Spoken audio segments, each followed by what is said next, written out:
આજે આ શરીરનો 55મો જન્મદિવસ ઉજવાઈ રહ્યો છે. આપણે શરીર નથી, આપણો જન્મદિવસ નથી. આ ધર્મપ્રિયદાસજીનો જન્મદિવસ નથી, યાદ રાખજો. એનો જન્મ તો 2002 માં થયો છે. આ શરીરનો જન્મદિવસ છે. શરીર મળ્યું છે તો આ જીવન મળ્યું, એટલે જન્મનું મહત્વ તો છે. જન્મદાતાનું પણ મહત્વ છે. ત્યારે તો આ પૃથ્વી પર અવતરણ કર્યું છે. તો આ શરીરના જન્મને 54 વર્ષ પૂર્ણ થાય છે. ઈસવીસન 1970 માં 8મા મહિનાની 10 તારીખ આજે છે, ઓગસ્ટ મહિનાની. તો જન્મદિવસની ઉજવણી થઈ રહી છે. પહેલાના સમયમાં જન્મદિવસ ઉજવાતા નહોતા, પરંતુ આ નવી પેઢીએ આ ઉજવણી કરવાનું શરૂ કર્યું છે. આનંદની વાત છે. જન્મદિવસ આપણે યાદ રાખીએ, એની ઉજવણી કરીને આપણા જીવનના એક નવા વર્ષની શરૂઆત કરીએ છીએ. આમ તો આપણું બધાનું નવું વર્ષ દિવાળી આવે. આપણા હિન્દુ પંચાંગ પ્રમાણે ચૈત્ર સુદ એકમ થી નવું વર્ષ શરૂ થાય. પણ જેનો જન્મ થયો છે એનું દરેકનું એક વ્યક્તિગત રીતે નવા વર્ષની શરૂઆત થતી હોય છે. એટલે દરેક ઘરમાં યાદ રાખીને ખુશી વ્યક્ત કરવી જોઈએ. અને ખુશી માત્ર મનોરંજનથી નહીં, શુભ કર્મથી કરવી જોઈએ. સારી પ્રવૃત્તિથી કરવી જોઈએ, જેનાથી આપણને સારા સંસ્કાર પ્રાપ્ત થાય. પરિવારની અંદર એકબીજા પ્રત્યે સ્નેહ વધે, એના માટે કરવી જોઈએ.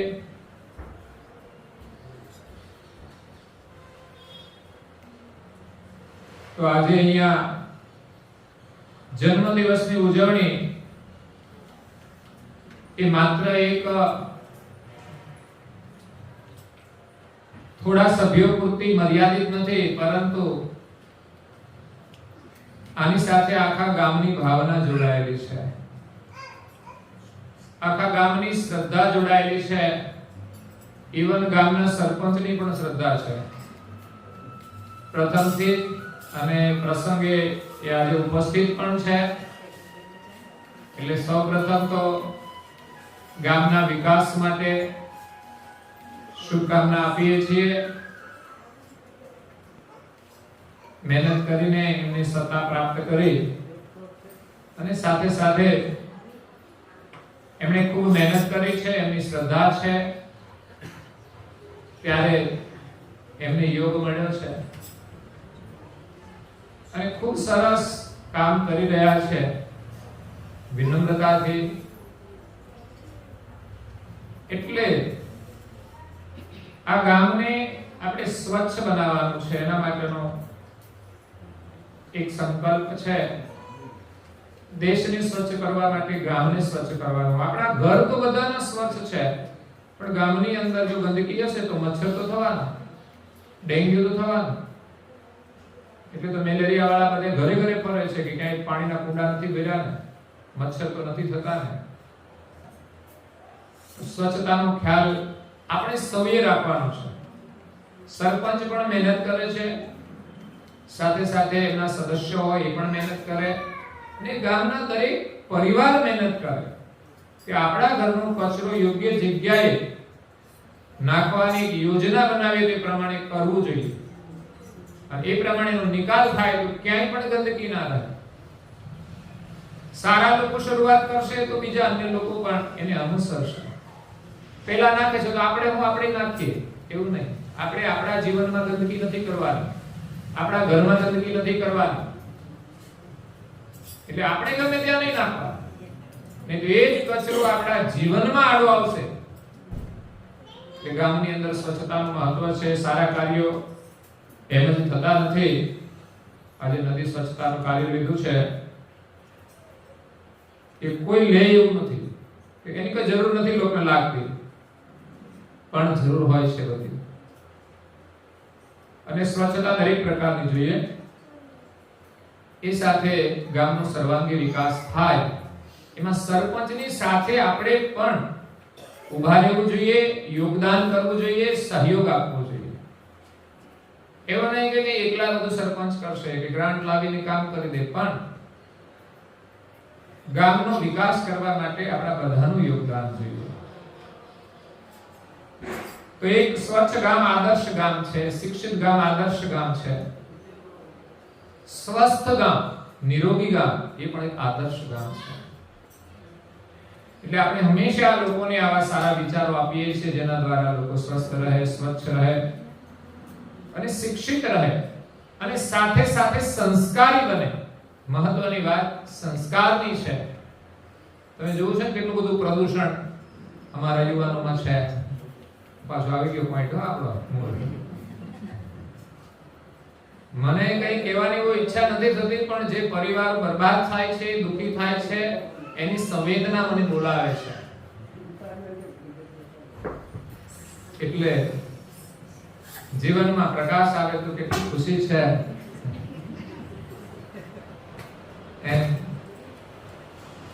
ગુરુ મહારાજનું સ્મરણ કરીએ ને આપણા જીવનમાં પ્રકાશ આવે. ગુરુ મહારાજની સેવા કરીએ ને આપણા જીવનમાં પ્રકાશ આવે. ગુરુ મહારાજનું થોડું ધ્યાન કરી લઈએ અને આપણા જીવનમાં પ્રકાશ આવે. ધ્યાન આવશ્યક છે, કલાકો સુધી બેસવા માટે નહીં, માત્ર ધ્યાનથી થોડું અવલોકન કરવા માટે. સાચું ખોટું સારું નરસું આનું અવલોકન કરવા માટે ક્ષણવારનું ધ્યાન જરૂરી છે ભાઈ. ખોટું કરતા પહેલા જો થોડું ધ્યાન કરીએ ને તો ખોટું ના થાય, પછી વધારે ધ્યાન થશે. પણ પહેલા તો એટલું ધ્યાન કરીએ કે ધ્યાનથી વિચારીએ સાચું છે કે ખોટું છે, સારું છે કે ખરાબ છે, ઉપયોગી છે કે બિન ઉપયોગી છે. સમય આપણો જાય બિન ઉપયોગી ક્યાંય બેસવું નહીં. હું તો એમ કહું છું, તમારા ઘરમાં બેસો યા તો અહીંયા કઈ લાભ મળતો હોય તો અહીંયા આવીને બેસો, પણ સમય પાસ ના કરશો. પાસ તો જો ખીલે બાંધેલાય કરે છે. આ જન્મ દિવસ ઉજવીને આપણે જાગવાનું છે કે આપણે બધાને કિંમતી જીવન મળ્યું છે અને એનો સદુપયોગ કરવાનો છે. આપણા પરિવારને આપણે સંસ્કારથી સમૃદ્ધ બનાવવાનું છે કે ઘરમાં બધા જ એકબીજાનો આદર કરે, બધાને એકબીજા પ્રત્યે પ્રેમ હોય. થોડું હોય તો થોડામાં જીવી લઈએ, પણ આળસ કરીને ઊંઘી ના રહીએ. પછી ક્યારે જેટલા હોય એટલા ચાલશે. આ મહેનત તો પૂરી કરવાની. ભગવાનની કૃપાથી જરૂરથી વધારે મળે તો ઘણા સેવાના કાર્યો હોય છે, એમાં આપણે સહભાગી બનીને ભગવાનના આશીર્વાદ લઈએ. અહીંયા જન્મદિવસની ઉજવણી સાથે સુરતમાં જન્મદિવસની ઉજવણી કરવાની હતી, પણ તમે બધાએ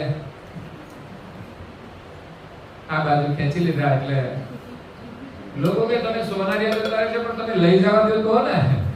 હે, તમારો ભાવ હશે તો કોણ ક્યાં જાય? અહીંયા આવ્યા કેવી રીતે સારસા છોડીને? આ તો પરમ ગુરુ બધા લાવે છે. હું કઈ મારી ઈચ્છાથી ક્યાંય જતો જ નથી. જે કઈ કરું છું એ પરમ ગુરુની ઈચ્છાથી થાય છે. એટલે આપણે તો મહત્વ છે આપણે લાભ લઈ લેવાનો. હું આ હો ત્યાં સુધી લાભ ના લે, પછી તમે એમ કહો અહીંયા તમે કેમ રહેતા નથી. એટલે આપણને માનવ જીવન મળ્યું છે તો એનો આપણે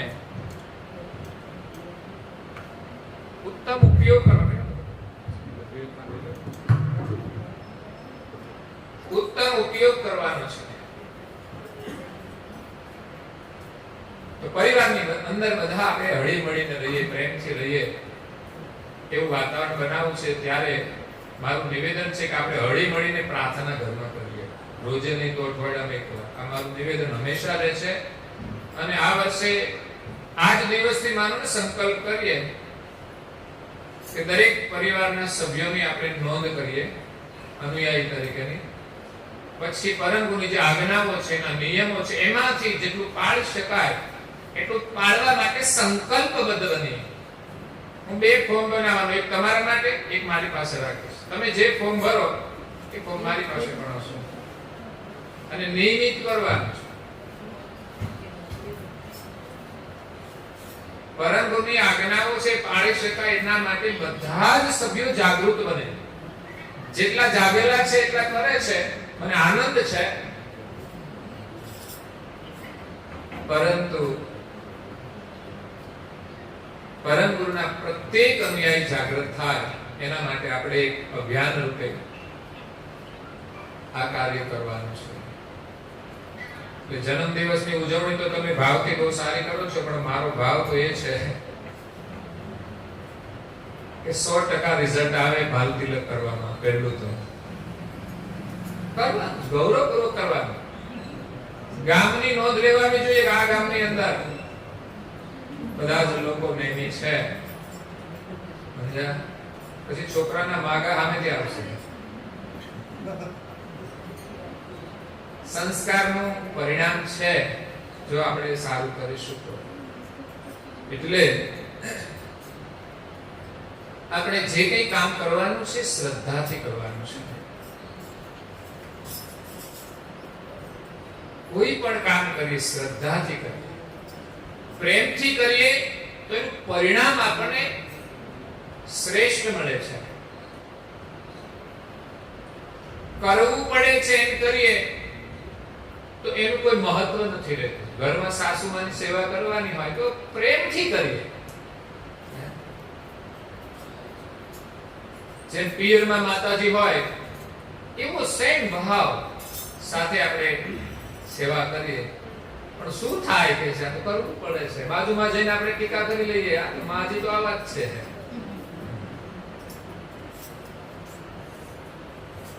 જીવનનું કોઈ મહત્વ નહીં રહે. ગમે તેવા હોય પણ મારા છે એના વિશે કોઈ બોલે તો ખબરદાર, કોઈને બોલવા ના દઈએ. એ ભાવના આપણે જગાડવાની છે. એ સંસ્કાર છે તો પછી તમારી પુત્ર વધુ પણ એ જ શીખશે. નહીં તો તમે ડોશીમા માટે ઘંટડી રાખશો ને, મોટો ઘંટ લાવશે કે તમારે મંદિરમાં આપવા નહીં.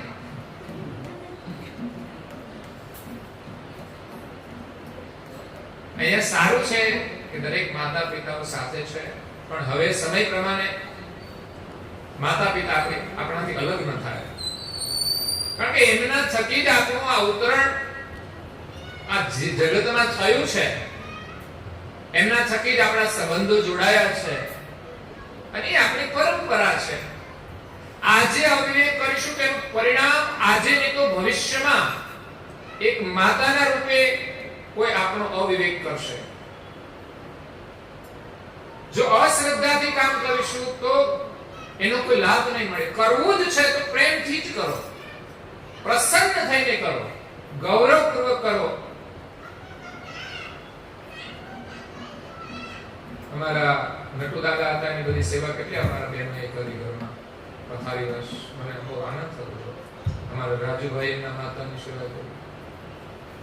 નહીં તો એમ કે અમે 3 ભાઈઓ છે, મોટા છે, તમે લઈ જાઓ એમ કરેલો. અવના છે ના, આપણી માતા છે, બસ આપણને જેટલો લાભ મળે એટલો લઈ લેવાનો. પ્રેમથી આપણે કરવું જોઈએ. સરપંચ છે, ગામના કામ કરે છે, કરવું પડે એટલે નહીં કે સરપંચ છે એટલે, પણ એ પ્રેમથી કરે છે. અત્યારે નદીની સફાઈ થાય છે, એ હજુ ગ્રાન્ટ નથી કોઈ, પણ એમની શરૂઆત કરી કે મેં વચન આપ્યું છે ગામને તો મારે આ કામ કરવું જ છે, તો હું મારી રીતે પણ એક શરૂઆત કરીશ. કદાચ સરકાર બીજા કોઈ કામ માટે પૈસા આપશે, એમાંથી મને નહીં મળે તો કઈ નહીં, પણ આ કામ હું પૂરું કરીશ. એ ઉમદા ભાવના છે. એના પરિવારને આ સંસ્કારનો લાભ મળે છે, આશીર્વાદ મળે છે. માત્ર ફરજ નિભાવે તો કોઈ લાભ નથી. બસ સત્તા મળી ગઈ તો કામ કર્યું. પરંતુ નિષ્ઠાથી કરે, સેવાભાવથી કરે, પ્રેમથી કરે, એને ઉમંગ પણ હોય છે અને પરિવાર માટે એક સારા સંસ્કાર અને આશીર્વાદ પણ હોય છે. મંદિરમાં પણ ઘણા બધા લોકો આવે છે, સેવા કરે છે, પ્રેમથી આપણે કરીએ. હું તો કહું છું આવજો, દવાખાને જવા કરતા અહીં આવશો ને તો તમને સારું થઈ જશે. વિશ્વાસ રાખજો. ઉભા પોતા છે, વાંધો નહીં. કયા વગર આવી જવાનું, તમારી ભાવનાથી તમારે આવવાનું કે આપણને આ લાભ મળે છે તો લઈ લઈએ. કોઈ ચર્ચા નહીં, કોઈ નહીં. પછી પરમ ગુરુનો થાળ એક મારે કહેવાનું છે કે હું ના હોઉં ત્યારે તમારે વારા ફરતી લાભ લેવાનો છે. જીલુબેન તો બનાવી દેશે, એમની ભાવના છે, એ કોઈને કહેતા નથી. એની સેવાની ભાવના છે. એ દરેક પ્રવૃત્તિમાં પોતાના સમયનું દાન આપે છે, વધુમાં વધુ પ્રવૃત્તિ કરે છે. પરંતુ મારી ભાવના છે કે બધા જ લોકોનો લાભ લે અને સંસ્કાર પ્રાપ્ત થાય. કે જે દિવસે તમારો વારો હોય ત્યારે તમે કેમ ના આવો મંદિરે લઈને, પછી કે લઈ જાઓ ને અમારો તો ટાઈમ નથી. તો દવાખાને જવાનો ટાઈમ, વિકટ પરિસ્થિતિમાં ક્યાંક જવું એના કરતા સારી પરિસ્થિતિમાં સારું કામ પ્રેમથી કેમ ન કરીએ?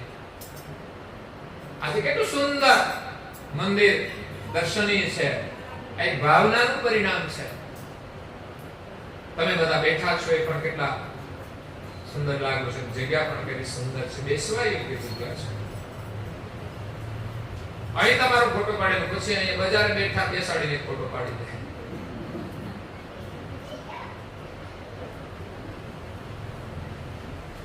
આ ફોટો દર્શનીય છે એટલે આપણે ફોટા પાડી અને લોકોને આપીએ છીએ કે જોઈને બીજાને પણ પ્રેરણા આપે છે. બીજાના ફોટા આપણે એવા જોઈએ છે ધાર્મિક, સાત્વિક, તો આપણને પ્રેરણા મળે છે. તિલક પણ એ જ પ્રતીક છે કે તમારા કપાળમાં હશે તો તમારા ઘરના સભ્યો દર્શન કરશે ને તો એને આશીર્વાદ મળશે. કારણ કે તિલક પરમ ગુરુની આજ્ઞા છે અને એનું સ્વરૂપ છે. પરમ ગુરુના દર્શન મંદિરમાં પણ છે અને તિલકના રૂપમાં આપણા શિર પર પણ છે. એમના ચરણની પૂજા કરીને આપણે તિલક ધારણ કરીએ છીએ. પરમ ગુરુ આપણા શિર પર બિરાજે છે તો એ આશીર્વાદ છે. દરેક કાર્ય આપણે શ્રદ્ધાથી કરીએ, કારણ કે મંદિરની અંદર સમૂહમાં કાર્ય કરવાનું હોય ને ત્યારે કામકાજમાં કઈ વિવાદ થાય, પણ સારું છે બધા હળી મળીને કરે છે. સમૂહમાં કાર્ય કરવાનું મહત્વ છે કે આપણે બધા હળી મળીને કરીએ. સમૂહમાં તમે હળી મળીને કરશો, તમારા ઘરમાં તમે હળી મળીને રહેશો. એની અંદર સમજણ જોઈએ, સહનશીલતા જોઈએ, સેવાની ભાવના જોઈએ. સેવાની ભાવના હોય તો સમસ્યા નથી, સમજણ હોય તો સમસ્યા નથી, સહનશીલતા હોય તો પણ કોઈ સમસ્યા નથી. ત્રણમાંથી એક ગુણ હોય ને તો પણ આપણે સમૂહમાં કોઈ સમસ્યા નથી. તો શ્રદ્ધાથી આપણે સેવા કાર્ય કરીએ, પરિવારની સેવા કરીએ અને પરમાત્માનું સ્મરણ કરવાનું છે. શ્રદ્ધાથી મંદિરે આવે છે તો શ્રદ્ધાથી આવવાનું છે. ઉંમરવાળા છે, ચાલી શકતા નથી, છતાં પણ કેવી રીતે આવે છે? એની પાસે શ્રદ્ધા છે. અહીંયા જે કઈ સેવા યજ્ઞ ચાલી રહ્યો છે બધાનું યોગદાન સામેથી જ આવે છે. એનું પણ ગૌરવ છે કે આપણે જે કોઈ કાર્ય કરીએ છીએ બધા પ્રેમથી સેવા કરે છે. હું એટલા માટે જન્મદિવસ નહોતો ઉજવતો કે આપણે કાર્યક્રમ પછી કાર્યક્રમો આવતા જ રહે છે, તમારા પર બોજ ના પડે. કારણ કે ગુરુ પૂર્ણિમા હમણાં ગઈ, ભાદરવા પૂર્ણિમા આવશે, એટલે મને એવું લાગે કે તમારે કંઈક તકલીફ પડતી હોય આર્થિક રીતે, પણ તમે જો તૈયાર હો તો વાંધો નથી. આ તમે તમારી રીતે કામ કર્યું છે એટલે આર્થિક સમસ્યા મારી દ્રષ્ટિએ તો ધાર્મિક કાર્યક્રમો કરવા માટે આવતી જ નથી.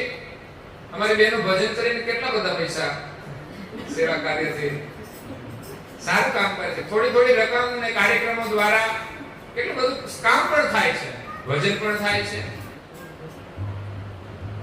તો ધર્મ કાર્ય કરવા માટે ક્યારેય સમસ્યા નથી. જેટલી સમસ્યાઓ છે એટલી આપણી કુટેવોથી છે, કુરિવાજોથી છે. અભ્યાસ કરજો. પૈસાનો વ્યય કુટેવો અને કુરિવાજોમાં થાય છે. ત્યાં લાખો ઉડાડતા હોય છે. આપણે તો હજારોથી જ કામ કરવાનું છે, પણ એક કામ લાખોમાં આવે છે. હા, નિવેદન કરું છું, એક કામ લાખો વાળું છે એટલે તમારે લાખમાં રમવું પડશે. મોટા ભાગના લોકોને સામાન્ય સ્થિતિ છે, માનો એક મહિનાની ઇન્કમ હશે ને એટલી હું સેવા માંગીશ એક મંદિર કાર્યમાં. પછી તો તમારે ઘણા વર્ષ જીવવાનું છે ને, પછી તો તમારી ઈચ્છા પ્રમાણે કરજો. પણ એક વાર આ મંદિર માટે કામ કર્યું છે, એક વખત હવે બહુ જાજા મંદિરો નથી બાંધવા, પણ પરમ ગુરુની પ્રેરણાથી થઈ રહ્યું છે. તો હવે આ જન્મ દિવસ અને આ વર્ષમાં આવતા જન્મ દિવસ સુધીમાં તમારું યોગદાન આ લખાવાનું શરૂ કરજો અને 2 વર્ષમાં તમે પૂરું કરજો. થોડા થોડા થાય તો થોડા આપણે લોન જેવું કામ કરીએ. તમે લખાવી દો, પછી લોન ની જેમ હપ્તા ભરજો. મોટો ભરશો તો વાંધો નહીં, આપણે કોઈ વ્યાજ નથી કઈ આપવા લેવાનું. તમારે જે સ્થિતિ હોય 500 હોય 1000 એમ આપતા જજો. પણ જેટલા તમે જમા કરાવશો વહેલા એટલો તમને વધુ લાભ થશે વહેલો. આજે માનો વરસાદ થયો છે અને આજે ખેતરમાં અનાજ વાવ્યું એટલે ઉગવાનું શરૂ કરી દે ને, હે? પછી કોઈ અઠવાડિયા પછી વાવે તો એને મોડું ઉગે ને. એટલે ન હોય તો વસ્તુ અલગ છે, પણ હોય તો ધીમે ધીમે આપણે સેવા કરીએ.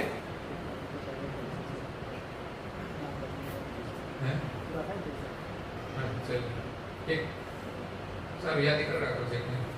હવે અંતમાં એક પ્રસંગ થઈ અને વિરામ આપીશું, કારણ કે સમયસર આપણે ઉપાસના કરવાની છે. હાથમાં 5 બાકી છે, કદાચ 10 મિનિટ થશે. શ્રદ્ધાનું મહત્વ છે. કાર્ય તો આપણે કરીએ જ છીએ, પણ શ્રદ્ધાથી કરીએ, પ્રેમથી કરીએ. એક શેઠ હતા, શેઠ એટલે ધનવાન હોય અને શેઠ આપણે કહીએ. શેઠની પાસે ઘણા બધા પૈસા હતા, એને એ થોડું દાન પણ કરતા હતા, પણ એની અંદર વિશેષ ભક્તિ ભાવ નહોતો, બહુ શ્રદ્ધા નહોતી. તો પણ એક રોજનો એનો નિયમ હતો કે 1.25 મણ અનાજનું દાન કરવું. સમાજમાં પ્રતિષ્ઠા માટે પણ કોઈ કરે અને દાન કરે તો એમાં કોઈનું અપમાન કરી દે એવા પ્રસંગો બને, કારણ કે મોટા માણસ કહેવાય. કોઈને ખવડાવતા હોય તો સામાન્ય લોકોને ગમે તે બોલી જાય. જેમ શેઠ ઘરમાં કામ કરતા હોય, નોકરોને ગમે તે બોલી જતા હોય, પણ એને ખબર નથી, ભલે નોકર છે પણ એનો વિવેક તો રાખવો જોઈએ. એનું અપમાન કરશો તો પરિણામ સારું નહીં આવે, યાદ રાખજો. હા, એ કામ એનું કરે છે, એના સ્થાને રાખો, પણ એનો અપમાન ન કરવું જોઈએ.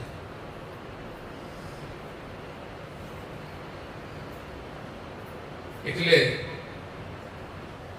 1.25 મણનું દાન કરતા હતા. એટલે પુણ્ય તો હતું થોડું. સમય જતા એનો દીકરો મોટો થયો, એમના લગ્ન થયા, એમના ઘરમાં પુત્ર વધુ આવી, બહુ સુસંસ્કાર. એટલે પુણ્યનું કંઈક ફળ તો મળ્યું. તો એ દીકરી બહુ સંસ્કારી હતી, ભક્તિ ભાવના વાળી. એમણે આવીને જોયું, સસરાજી દાન તો કરે છે 1.25 મણ અનાજનું, પણ શ્રદ્ધા ઓછી છે. લોકોનું અપમાન કરી દે એને ગમતું નથી. ઘણા મોટા લોકો હોય છે ને સ્વભાવના, ગમે તેનું અપમાન કરી દેતા હોય છે. બોલવામાં સામેનું અપમાન થતું હોય ખબર ના હોય. માતા ભારે તત્વો એવા હોય. તો એ દીકરી પણ રોજ સેવા કરે છે. એ 2-4 મુઠ્ઠી અનાજ રોજે દળવાનું હોય, એમાંથી પ્રેમથી એ રોટલી બનાવે અને એ રોટલી કોઈ ભૂખ્યા દુખ્યાને પ્રેમથી ખવડાવે છે. પ્રેમથી ખવડાવવાનું મહત્વ છે. આપી દઈએ એ વસ્તુ અલગ છે તો આપી દીધી, પણ પ્રેમથી ખવડાવે. કુતરા ખુશ થઈ જાય રોટલી ખાય, પૂન તો અમને વધારે મળશે, બનાવે છે ને. અને બીજા નંબરમાં અનાજનું જે દાન કરે છે એને મળશે. આપણે તો પ્રવૃત્તિ ચાલુ રાખવાની છે. કોઈ આપે છે તો આપણે સેવાની અંદર વાપરવું જોઈએ, તો જ લોકો આપશે, નહીં તો કોઈની શ્રદ્ધા નહીં રહે. તો એ સવાર ઉઠી જ અનાજ પ્રેમથી ભગવત સ્મરણ સાથે ભૂખ્યા દુખ્યાને પ્રેમથી ખવડાવતી હતી. એની અંદર પરમાત્માનું દર્શન કરતી હતી. સમય ગયો, સસરાજીનું મૃત્યુ થયું અને થોડા સમયની અંદર પુત્ર વધુનું પણ મૃત્યુ થયું. બંનેનો જન્મ થયો એક રાજાને ત્યાં, કારણ કે બે પુણ્ય તો કરતા હતા ને. પણ સસરાજી બન્યા હાથી, રાજાના હાથી બન્યા. અને છે પુત્ર વધુ હતી તે રાજાની રાજકુમારી બની છે. હાથી પણ મોટો થયો, રાજકુમારી પણ મોટી થાય. રાજકુમારીના લગ્ન લેવાયા અને લગ્ન થયા પછી એમને કરિયાવરમાં કહો કે દીકરીને આપવા માટે હાથી, ઘોડા એ બધું દાન આપતા હતા. તો રાજકુમારીને એ જ હાથી પર બેસીને જવાનું હતું, જે હાથી પૂર્વજન્મની અંદર એમના સસરાજી હતા. તો જ્યારે રાજકુમારીને એના પર સવાર થવાનું હોય છે ત્યારે રાજકુમારીને જોતા હાથીને પૂર્વજન્મની સ્મૃતિ થઈ ગઈ અને જોયું આ તો કે છે મારી પુત્રવધુ હતી. હવે પુત્રવધુ હતી અને મારા ઉપર બેસી જશે કે અહંકાર તો ભરેલો જ હતો. પુનદાન તો કરતા હતા, હવામણ કે આપતા હતા. તો માખવા લાવે, સૂંડ લાવે, બેસવાના. રાજકુમારી વિચાર કરે છે, થોડું ધ્યાનથી વિચારે છે કે ધ્યાન થોડું જરૂરી છે. થોડું ધ્યાન કરતા એને પૂર્વજન્મની સ્મૃતિ થઈ. અગર તો કોઈ વિચાર આવે, સંકેત પણ આવે, એક ધ્યાનનું પરિણામ છે. તો આને પૂર્વજન્મની સ્મૃતિ થઈ, ખબર પડી કે આ તો મારા પૂર્વજન્મના સસરાજી છે એટલે અકળાય છે. રાજકુમારીએ કહ્યું કે તમે સવા મણ અનાજ આપતા હતા એટલે તમને સવા મણ અનાજ મળી જાય છે, ખાવાનું મળી જાય છે. તમારે કે હવામણ તો જોઈએ જ રોજ. જેવું કર્યું એવું મળે છે, જેવા ભાવથી કર્યું. તમે પશુ ભાવથી આપતા હતા, લોકોનો તિરસ્કાર કરતા હતા પશુ ભાવથી, તો પશુ થવું પડ્યું છે. અને રાજકુમારી જે એની પુત્રવધુ હતી એ પ્રેમથી આપતી હતી, દિવ્ય ભાવથી આપતી હતી.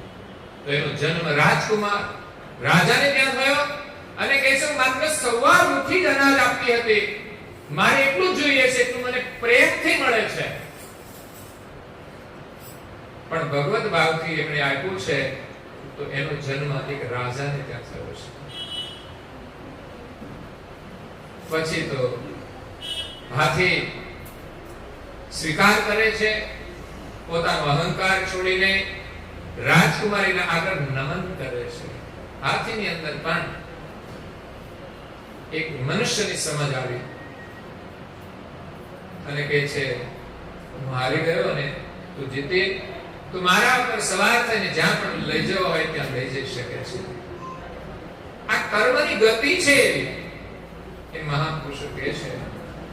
એટલે ઉત્તમ ભાવથી આપણે કાર્ય કરીએ, આ જીવનમાં પ્રત્યક્ષ એનો આનંદ છે અને લાભ પણ છે.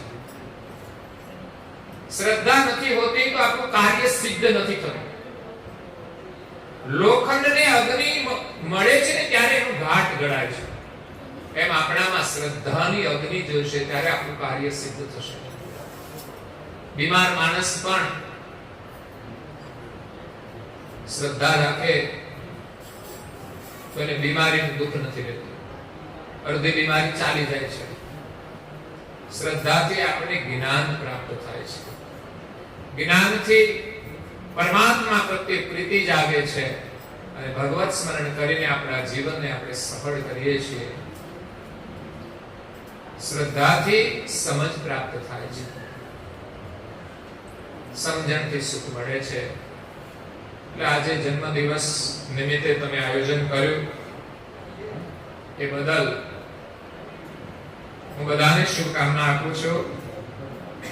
સુરતમાં પણ ઉજવવાનો હતો. કેવી રીતે? ત્યાં એક ગાંડાઓની સંસ્થા છે. ગઈ સાલે લોકો એ શાળામાં જઈને એમને બધાને ભોજન આપી રહ્યા હતા. એ રીતે આ વર્ષે પણ એમને નોંધાવેલું. આવ્યા છે રંજનબેન, એનો તો પછી આગ્રહ કર્યો એટલે આવ્યા નહીં, તો એમને તો ત્યાં જ જવાનું હતું. પણ ઉમેશભાઈ બધાએ કહ્યું કે ના, તમારે તો આવવું જ પડશે. એટલે ત્યાં આપણે જોઈને જ એમ થાય કે આ લોકોનું કેવું જીવન છે. આપણે ભગવાને કેવું સારું જીવન આપ્યું છે, તો આપણે સારું કામ કેમ ના કરીએ? અને આવા કોઈ પ્રસંગે આપણે આવી રીતે ઉજવણી કરીએ ને તો ભગવાન આપણને આશીર્વાદ મળે. કમસે કમ ગાંડા તો ના બનાવે.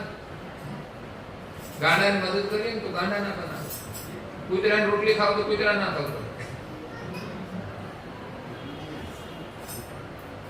સુકૃત છે, એમાં પણ જીવ છે. એ ભાવથી આપણે એને રોટલો આપવાનો છે. દરેકમાં ભગવાનનો અંશ આપણા જેવો જ છે, પણ એ ઘાટની અંદર એ દુખી છે કે જે પરિસ્થિતિ છે એમાં આપણેથી જે બને તે કરવાનું છે.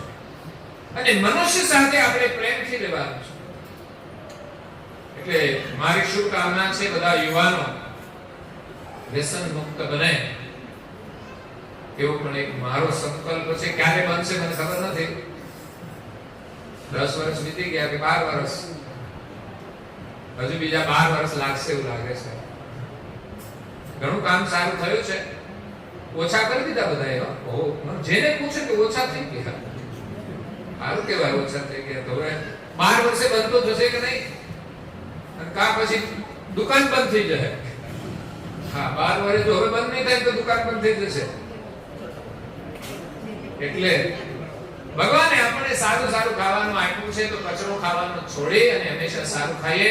મંદિરમાં આવીએ, ભગવાનનો પ્રસાદ ગ્રહણ કરીએ. પૂજ્ય ભાવથી ગ્રહણ કરશો ને તો એ જ પ્રસાદના ફળ સ્વરૂપે તમારી અંદર જે વ્યસનનું આકર્ષણ છે ને છૂટી જશે.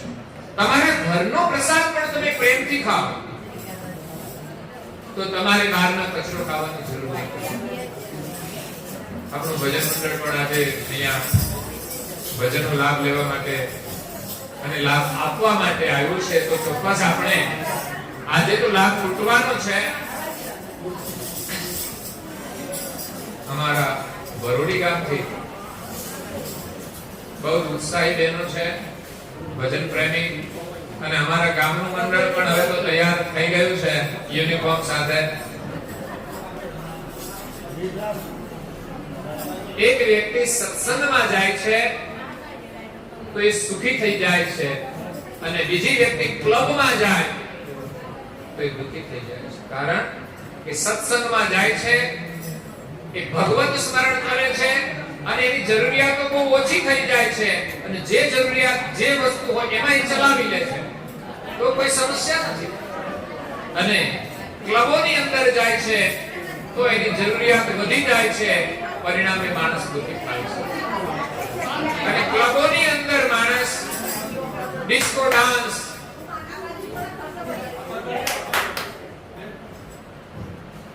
ક્લબોની અંદર જઈને માણસ ડિસ્કો કરે, ન ખાવાનું ખાય, ન પીવાનું પીને જીવન બરબાદ કરે છે. તો આ મંદિરમાં આવવાનું, સત્સંગમાં જવાનું પરિણામ છે કે આપણે સુખી થઈશું. અને એટલે તો તુલસીદાસ મહારાજે કહ્યું, તો સુખી થશે સત્સંગમાં, તો સુખી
સત્સંગમાં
સત્સંગમાં સુખ છે, ભજનમાં સુખ છે, કેટલો બધો લાભ છે, આનંદ છે, તો શા માટે આપણે લાભ લેવો ના જોઈએ?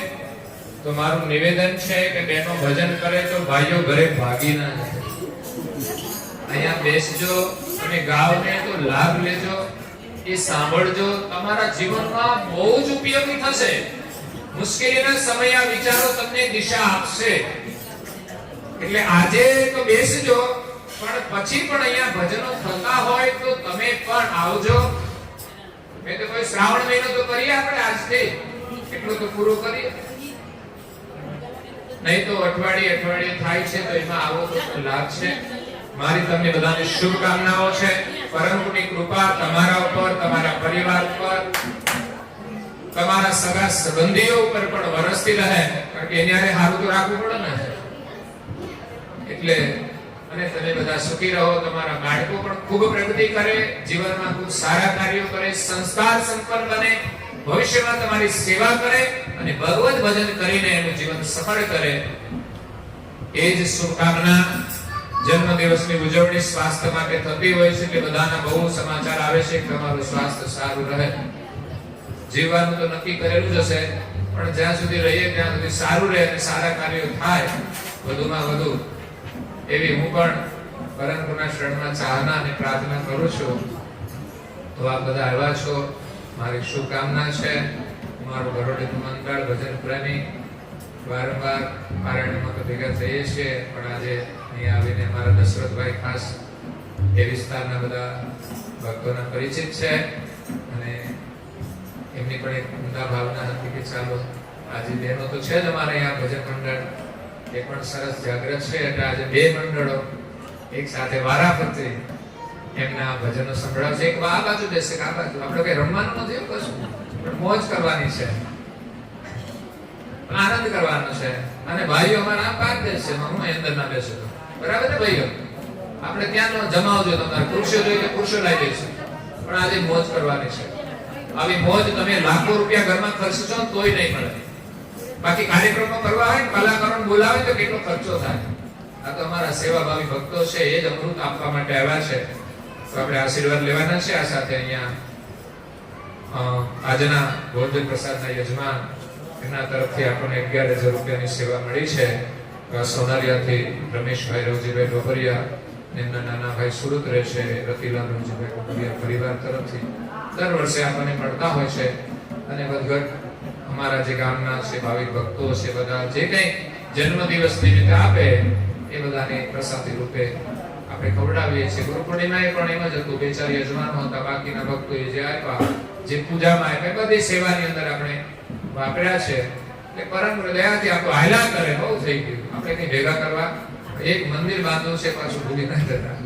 પરમગુરુની કૃપાથી આપણે સુંદર, તમે બધા 50-50 લાખના મકાન બનાવો છો, ફ્લેટ રાખો, તો પછી પરમગુરુનું તો 2 કરોડનું 4 પરિવારનું મકાન થાય એટલું તો થાય જ ને. આપણે માત્ર 2 જ કરોડ રૂપિયા ભેગા કરવાના છે. એટલે આપણા ગામની શરૂઆત તો થઈ ગઈ છે, ઘણા બધા લોકોએ આપી દીધા છે, શરૂઆત થઈ ગઈ છે. હવે બાકી હોય, તમે સંકલ્પ કરશો, પરમગુરુ તમને આપશે અને એનું ફળ તમને મળશે. તમારા બાળકો 2 વર્ષ પહેલા નોકરી લાગી જાય, 1 વર્ષનું તમારે એનો લાભ વધારે મળી જાય. એક પ્રકારે આપણને લાભ મળે છે. અને સંસ્કારનો લાભ બહુ મોટો છે કે આપણા બાળકોની અંદર પણ સેવા કાર્યના સંસ્કાર મળે. અને હું લેવાનો છું એ દીકરાના નામે જ લેવાનો છું. દાદા તો ગયા સંસ્કાર આપીને, હવે જે નવી પેઢી છે એના માટે તો તમે કમાઓ છો, એના માટે મારે લેવાનું છે, એના નામો લખવાના છે. પેઢી પાછળની આવશે, એક નામની લાઈન હશે તો 3 નામ સુધી લઈ લેશું, છોકરાનું, એના પપ્પાનું, એનો હાજર હશે. અને વધારે જેનું યોગદાન હશે ને 2-4 લાઈન હશે તો બધાના નામ આવશે. પણ તમે પ્રસન્નતાથી કામ કરજો, ખરેખર તમારું જીવન, તમારું પરિવાર ધન્ય બની જશે. એવી મારા અંતરમાં ભાવના છે કે વિશ્વાસ છે. એવું એક શુભ કાર્ય પરમગુરુ થઈ રહ્યું છે. એક સાંપ્રદાયિક મંદિર છે, ઐતિહાસિક મંદિર છે, અને તમારા મનોરથો પરમગુરુ પૂર્ણ કરે એવી અમે ત્યાં બધી સ્થાપનાઓ થવાની છે. પરમગુરુ પણ બિરાજમાન હશે, અન્ય દેવતાઓ પણ બિરાજમાન હશે, બાલકુબેર પણ ત્યાં બિરાજમાન હશે, રઘુરામ મહારાજ પણ ત્યાં તપ કરતા હશે. એવું દિવ્ય સ્થાન બનવાનું છે. કારણ કે જગ્યા છે. મારે તો અહીં જગ્યા જો મને મળી ગઈ હોત ને તો અહીંયા ઘણું બધું આપણે સારું કરી નાખીએ. પણ અહીંયા તો મારે તો સ્કૂલમાં જવું પડે છે, યોગ ના થયું પરંતુ ઈચ્છા. તમે એમ કહો છો કે તમે અહીંયા, પણ અહીંયા મને જોઈએ તો આપી દો તમે, એટલે તમારે પછી ચિંતા નહીં. પણ છતાંય આનંદ છે તમે આવો છો. અને ખાસ મારા યુવાનોને નિવેદન છે કે આપણી ચાલતી પ્રવૃત્તિ, તમે ઘરે હો, ટાઈમ હોય, ધૂન અઠવાડિયામાં એકવાર ભજન, અને અઠવાડિયામાં એકવાર સત્સંગ, એમાંય કંઈક રજાઓ હોય છે. તમારી અનુકૂળતા ના હોય તો ના હોય, મારી અનુકૂળતા ના હોય તો ના હોય, પણ એમાં આપણે 25% ભરવાનું હોય તો પણ ઘણો લાભ છે. તો અવશ્ય પધારજો. આ સાથે અહીંયા બધાને ધન્યવાદ આપું છું જેમનું પણ આ કાર્યની અંદર સેવાનું યોગદાન છે. કદાચ ભૂલી જતો હોય તો માફ કરજો.